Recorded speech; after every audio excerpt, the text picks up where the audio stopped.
At Yale Law School in 1970, Hillary Rodham helped found the Yale Review of Law and Social Action. The second issue devoted 50 pages to the murder trial of Black Panther Lonnie McLucas. Some of the illustrations depict policemen as pigs. One drawing shows a decapitated and dismembered pig squealing in agony, and another one described them as, quote, a low-natured beast that has no regard for law, justice, or the rights of people. A creature that bites the hand that feeds it. A foul, depraved traducer, usually found masquerading as the victim of an unprovoked attack, unquote.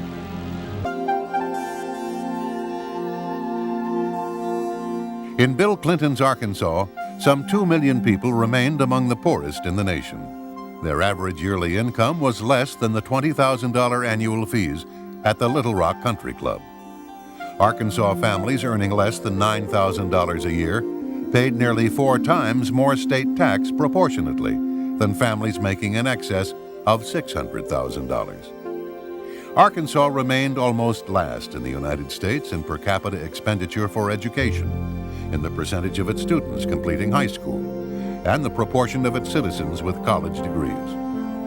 Nowhere in America is the range so great as in Arkansas, wrote the Arkansas Times in 1992, from the multi-billionaire status of the Walmart Waltons to the abject poverty of the Delta region, where Lee County is listed as one of the 10 poorest counties in the entire nation.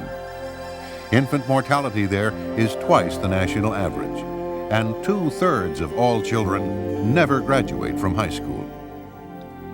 She served in 1987-88 as director and chair of the board of directors of the New World Foundation. In 1987, Hillary and the New World gave $15,000 to the National Lawyers Guild, which was founded as an adjunct to the American Communist Party. In 1988, she gave $5,000 to the Committee in Support of the People of El Salvador, which was a support group for the communist guerrillas in El Salvador. The list goes on and on, to include scores of other more obscure but equally radical left-wing groups.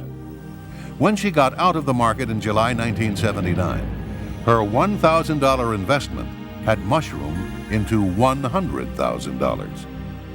Her 10,000% return on her investment was more than 5 times the rate of profit made by investors that had bought when she did and sold at the peak of the market during the same period. One commodities analyst said that the odds against such prescience and mastery trading would have been about the same as those of finding the Dead Sea Scrolls on the steps of the State House in Little Rock. The leftist New York Observer, who had defended the Clintons through thick and thin, wrote, quote, "It is clear that we have made a terrible mistake, for Hillary Rodham Clinton is unfit for elective office. Had she any shame, she would resign," unquote. The Clintons have applied their considerable skills to survive a series of scandals that would have paralyzed any ordinary politician and probably would have finished them off. But there is little evidence that their skills were used to benefit the American public.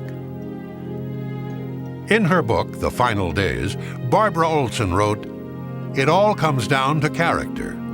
Here the gauge rests firmly on empty. According to their friends and supporters, they are cheats, users, liars, and greedy. The American public knew that the Clintons were snakes when they took them in. They cannot complain when the snakes turn out to bite."